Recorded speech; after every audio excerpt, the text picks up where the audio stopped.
Pain, it's a signal, right? A warning. It's something we all have to deal with. But how we treat it, well, that tells a really fascinating story. A story that takes us from a simple ankle sprain all the way to a complex global crisis. So let's dive in and explore how our entire understanding of pain has been turned on its head. Okay, we've all been there. You take a bad step, you feel that twist, and suddenly you're sidelined. And your first instinct, probably for your entire life, has been to grab an ice pack and put your feet up. But what if I told you that all that classic advice is now totally out of date? For decades, this one little acronym was the absolute gold standard for sprains and strains, PRICE. Protect it, rest it, ice it, compress it, and elevate it. It was simple, it was memorable, and it's what pretty much every coach, doctor, and parent told you to do. But here's the thing. Our understanding of how the body actually heals has evolved a lot. See, the old way was just focused on stopping swelling and killing pain. The new focus? It's so much smarter. It's all about supporting the body's natural long-term healing process. And that brings us to the brand new, evidence-based approach that is completely changing the game. Get ready to meet peace and love. Now, I know it might sound a little gentle, but this is actually a powerful two-part protocol that's rooted in the very latest science of how our bodies recover. The genius of this new framework is that it splits recovery into two distinct phases. There's the immediate care, and then there's the long-term recovery. So for the first 1 to 3 days, your injury needs peace. After that, it's all about love to get you back to 100%. Let's break down peace. This is your game plan for the first 72 hours. Some of this is going to look familiar, right? Protection, elevation, compression, they're still key. But look closely at what's new here. A for avoid anti-inflammatories, and E for education. And that A is probably the most surprising and important part of this new protocol. Avoid anti-inflammatories.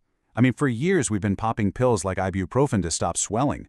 Well, it turns out inflammation is actually a vital part of the healing process, and taking those pills can literally interfere with and slow down your body's ability to repair itself in those critical first few days. So, after a few days of peace, we switch over to love. And this is where recovery gets active.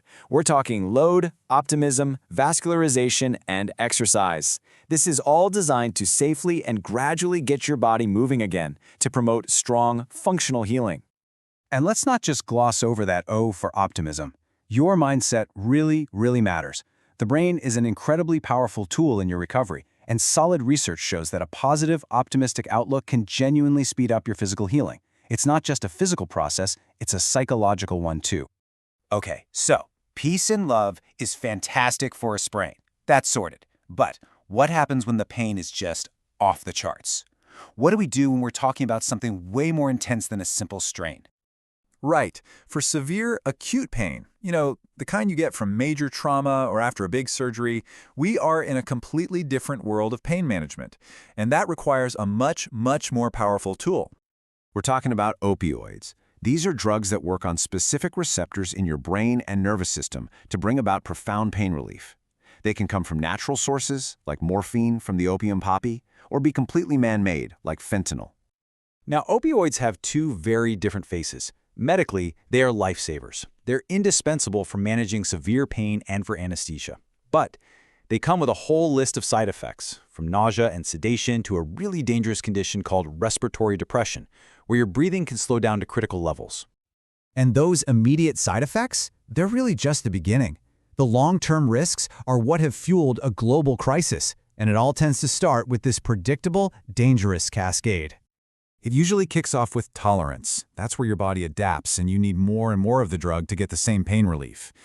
That can lead straight to physical dependence, where your body physically needs the drug just to avoid withdrawal.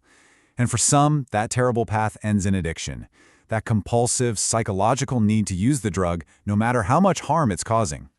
Look, this isn't a new story. Morphine's been around for over 200 years. But the modern crisis we're living through, it was supercharged in the 1990s. There was this dramatic and, looking back, pretty reckless boom in prescribing opioids for chronic pain. And it all culminated in 2017 when the U.S. had to declare the opioid crisis a national public health emergency. To give you a sense of just how big that boom was, check out these numbers. In 2013 alone, just 1 year, doctors in the U.S. wrote 207 times million prescriptions for opioids. Let that sink in for a second. And this isn't just an American problem. Globally, the human toll is just staggering, with an estimated 15 million people dependent on opioids. And every single year, around 69,000 people die from an opioid overdose. That is the devastating cost of a powerful tool being misused on a massive, massive scale.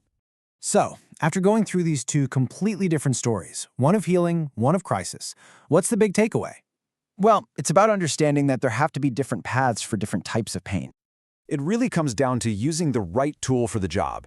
For common injuries like sprains and strains, the goal is to support your body's amazing ability to heal itself. That's the job for peace and love.